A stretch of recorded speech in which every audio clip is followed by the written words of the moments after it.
Hello नमस्कार सर्वांना. सर्वप्रथम ओम नमः शिवाय. मी कोमल स्वागत करते तुमचं आपल्या आणखीन एका नवीन ब्लॉगमध्ये.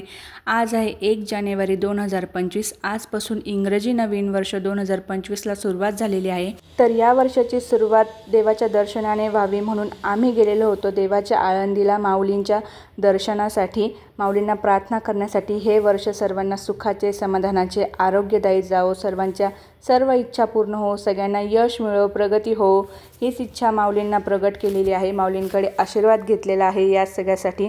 इथूनच ज्ञानेश्वर माऊलींच्या समाधी दर्शनाला सुरुवात होते. तर हा आहे इथला प्रवेशद्वार. हे आहे हनुमान मंदिर. हनुमान मंदिराचं दर्शन घेऊन आम्ही सर्वप्रथम गंध लावून घेतला. त्यानंतर आम्ही चप्पल ठेवल्या आणि आतमध्ये प्रवेश केला. आतमध्ये शूटिंग करण्यासाठी परमिशन नसल्यामुळे आम्ही काहीही शूट करू शकलेलो नाही. त्यांनी आम्हाला आधीच सांगितलं की तुम्ही फोन स्विच ऑफ करून बॅगमध्ये ठेवा किंवा जमा करा. आम्ही तसंच केलं, फोन बॅगमध्ये ठेवून दिले.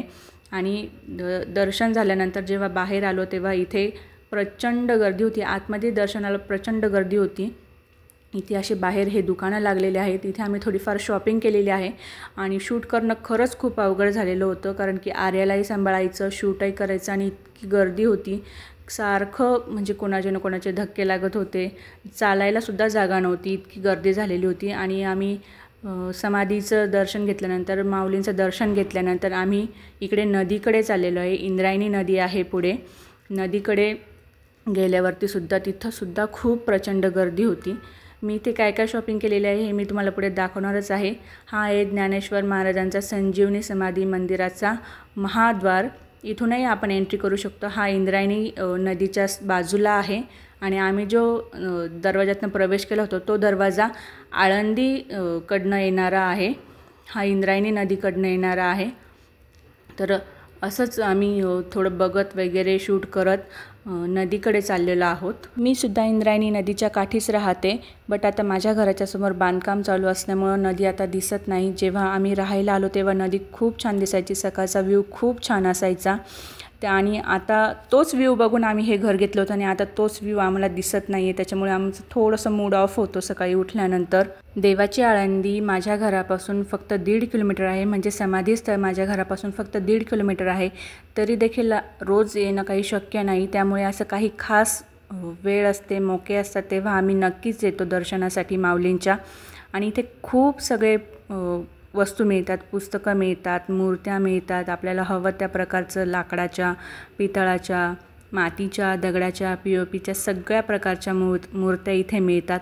तुम्ही बघू शकताय किती छान इथे दुकानं लागलेले असतात. आणि हे दुकानं 12ही महिने असतात. असं नाही की सिजनेबल असतात किंवा काय, असं नाही. इथे 12ही महिने गर्दी असते. 12ही महिने हे दुकानं असतात आणि 12ही महिने इथे सगळ्या काही वस्तू मिळत असतात.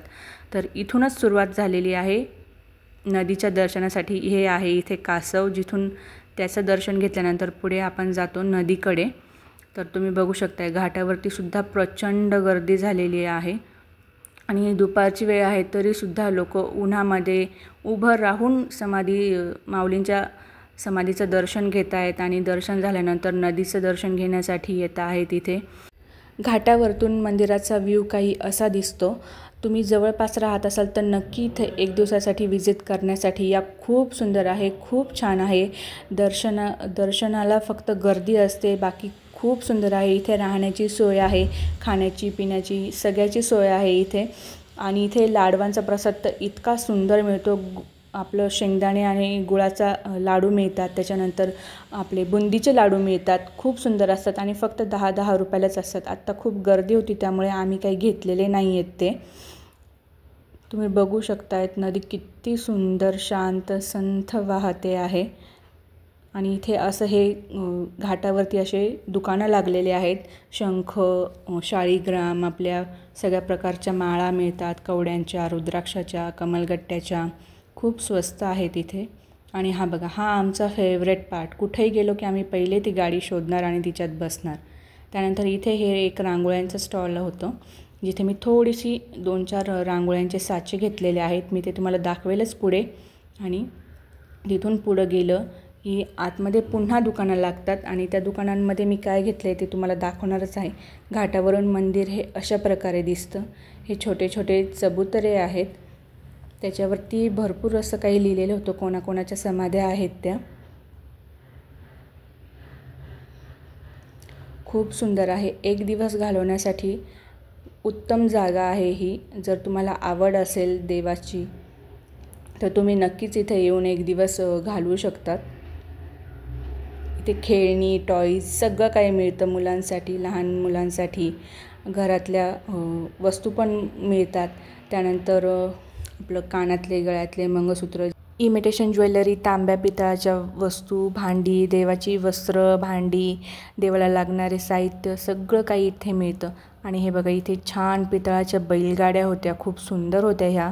आणि इथे ह्या उतरण आहेत, इतक्या सुंदर उतरण होत्या ह्या, पण प्रचंड महाग होत्या. तुम्ही बघू शकता ही छोटीशी उतरण फक्त 750 का 800 रुपयाला होती.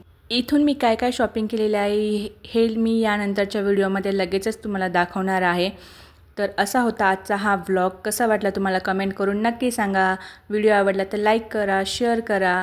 चॅनलवर नवीन असाल तर प्लीज सबस्क्राईब करा. सबस्क्राईब करायला विसरू नका. सर्वांना परत एकदा हॅपी न्यू इयर. भेटूया लवकरच. तोपर्यंत बाय.